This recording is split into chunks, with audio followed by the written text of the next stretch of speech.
Love this podcast? Support it and sponsor today. Simply head to ozcastnetwork.com for details. It's The In Show, Australia's only show dedicated to innovation from Adelaide, Australia, and across the globe. It's David Grice and Troy Sincock. We're all about innovation on the In Show podcast, and we did it in front of a live audience for the very first time. Yes, have you ever done it in front of a live audience before? I've interviewed people in front of an audience before, but I've never actually done like a self-contained show. I suppose I've been involved with outside broadcasts and that kind of thing, but this was a completely different setting. It was almost like going to see the theatre in some respects. It kind of was, and it was really interesting to see all of the other podcasters that were actually there. You know, some really amazing stories. Yeah, that guy with the flute and the guy with the sunglasses. There was the girl that interviewed the mermaid. There was a guy that talked about, battling cancer. There was all sorts of stuff from, really serious stuff to hilarious content. Yeah, and some of it just so out there that you just wonder what the heck made them think about what they were doing. Now, if you want to check out more of the In-Show content, subscribe to our new feed in Apple Podcasts to keep listening to the In-Show podcast. Just resubscribe to the In-Show with the coloured logo. Now, here we go with our live debut performance at the Adelaide Podcast Festival. This is the In-Show Live. Now, look, we're happy to announce tonight that we're actually in 45 countries. We're in episode number 35. And those countries will be obviously tuning into what we're doing right now, which is our first ever live broadcast. And I guess it's really worth shouting out to a few of those countries. And there's no particular order here, but we've got listeners in Canada, Croatia, Egypt, France, Germany, Israel, Japan, Nigeria, over the Dutch in New Zealand, Russia, Seychelles. Has anyone heard of that as a country, by the way? Yeah, so who on earth would have thought that innovation was being important in Seychelles, but they're there. United States is actually the biggest country in the world listening to us right now, especially our friends in San Francisco. And we have another one called Yemen that's on our radar as well. And that's just a few of them.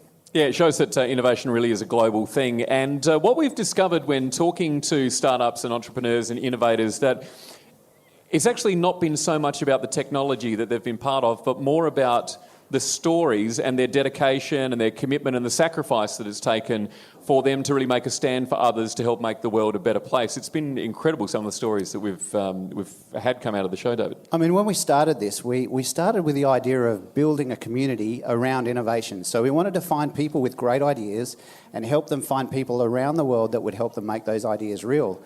But when we started to talk to people, and we found these people just coming out of the woodwork. When the Space Convention was here last year, this guy came to us out of the blue, did a Google search on innovation media in South Australia, and we came up, and we spoke to this guy who was an Israeli fighter pilot, and he shared with us not about the satellites that he was building, but about his life, where this was all about how he had to wake up every single morning and know that he was going to cause human devastation by flying these fighter planes into these, war-torn areas. He left the Israeli army or the Israeli Air Force and told us then that he was scared of bungee jumping. He could go 9 Gs in a fighter plane, but he couldn't do bungee jumping. So hearing those kinds of stories, and then within that, we probably spent a couple of minutes on actually why he came to talk to us, which is about his satellites.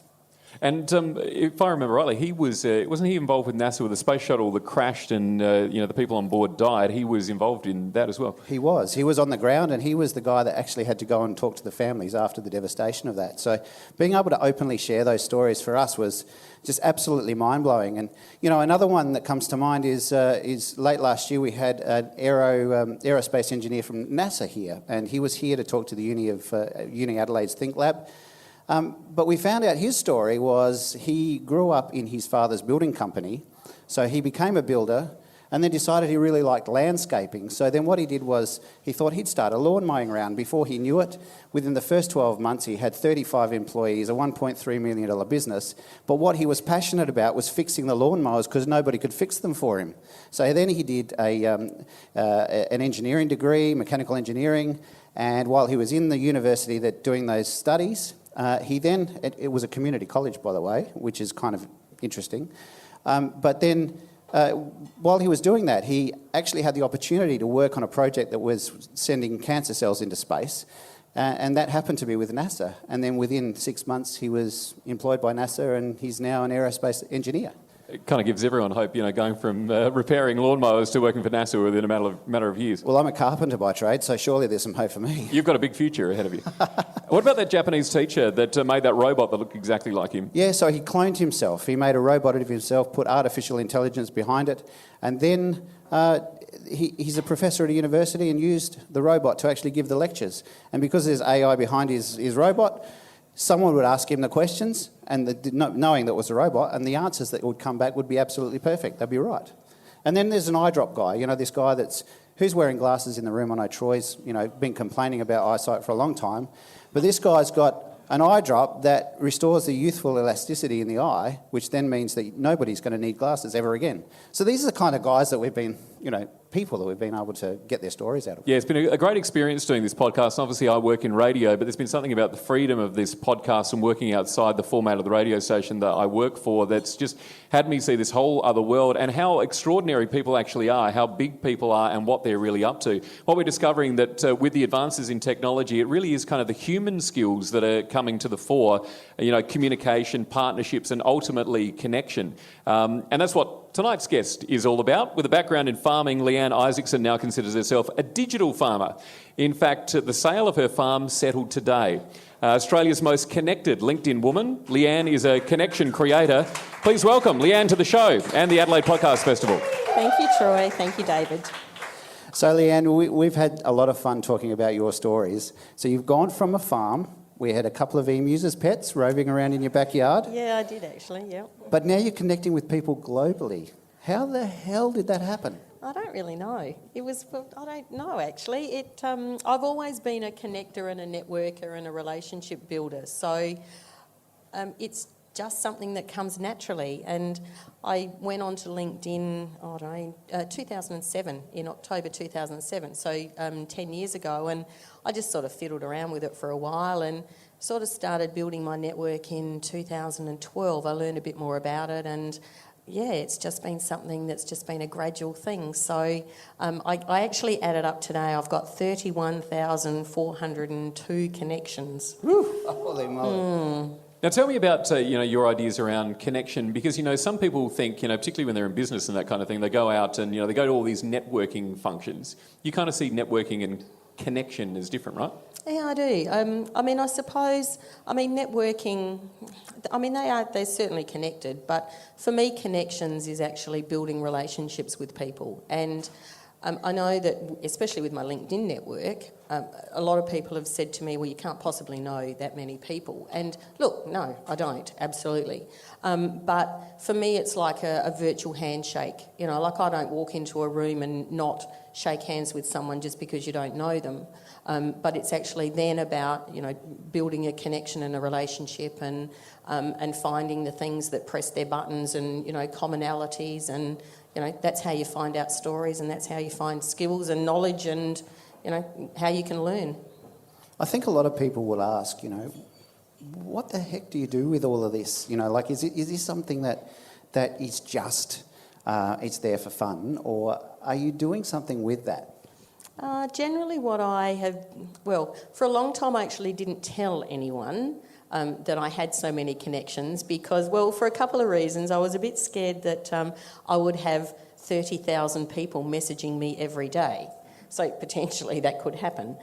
So for a long time I actually didn't tell anyone. It was part of my learning, and I was learning about the platform. And but what I tend to do now is actually I make connections for other people. So, someone said to me once, can you find me a lawyer in London that specialises in media entertainment law? This guy was in Colorado. So I said, yeah, sure. So, I did some searches and I found a particular lady that I knew that fitted, exactly what he needed. So I contacted her and put the two of them together. So I tend to, join the dots for people.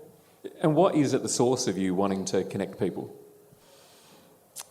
I think it's, we all have knowledge and we all have skills, and for me, I just naturally, see where the pieces fit together. So it's about helping people solve problems or vice versa, finding what they need. How interesting is this, that somebody who is a farmer has so many LinkedIn connections in the first place? Because you think that that would be something reserved for those people that have, got some sort of profile in the world and that sort of thing. A humble farmer has got all these people, but how do you filter this out? Like, is there a mechanism that you have in place that, enables you to fit these people together in some way? I probably never discount a connection. Look, realistically, would I have some fake profiles in my network? Absolutely. They don't cause me any harm. If they do, there's always a disconnect button. But you just never know who someone else knows. That's why you disconnected me. Yeah, sorry. Bugger. I did. Sorry. You wouldn't be about the first person, Leanne, just out of that. interest. Sorry. So I think it's really, it's just you sort of get to know, who's. I suppose it's about the relationships again. Mm-hmm. I remember you telling me a story that was never featured on the podcast when we spoke to you about your son and the environment that he was working in and how that had you really see how some people are living. Can you tell us about that? Oh, I think it's my son works for Melbourne over in Melbourne for a corporate valuation firm, and it's such a cutthroat corporate environment. And for me, it's actually about developing relationships. I've got a friend of mine who's worked in an organisation, a corporate organisation for, 7 years, and he doesn't know the name of his boss's wife or kids. And you think, how can you actually work in that sort of an environment and not know that? So for me, it's always is the personal connection. And that's, I think that's where LinkedIn, for me, has been, building the relationships with people. You talked about being a digital farmer. Can you just explain what the digital farmer is? You talked about the seed and how that. Yeah. Well, it was when our farm sold. Well, it's actually settled today, so it's a bit of a bittersweet day. Anyway, I'm driving away from the farm for the really last time was interesting, but for me.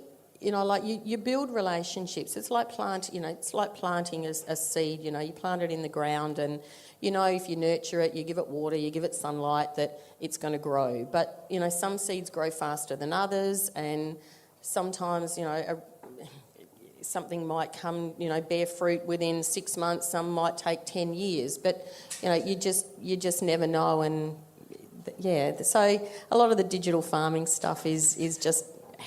Someone said it to me once, because I said, well, what am I? I'm a farmer without a farm. And he said, you're a digital farmer. This is what you do. Well, you're much more than that. You're the first guest we've ever had at a live podcast. So please thank Leanne Isaacson for joining us. Australia's most connected guys. LinkedIn woman.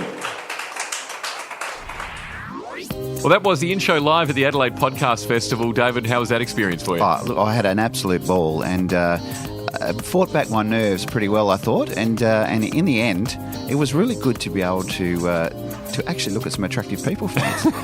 And we got another vote for the Australian Podcast Awards as well. Yeah, we went up 50%. Thank goodness for that. Now, on the next in-show podcast, we're going to find out what's in. Yeah, we're talking to Ben Flink. He's part of the innovation team at the RAA, the Royal Automobile Association for South Australia, and he's talking about the changes in our society that have come about with the advent of new technologies. Fantastic. They're doing a lot in the innovation space. They really are. And, to think of an organisation with so many staff and such a rich, full history, to know that they're continually trying to reinvent and re-evolve is just unbelievable. Yeah, really exciting stuff. We'll find out more about that on the next In-Show podcast.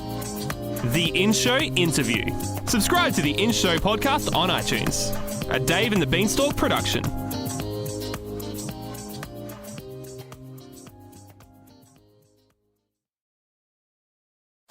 Love this podcast? Support it and sponsor today. Simply head to AuscastNetwork.com for details.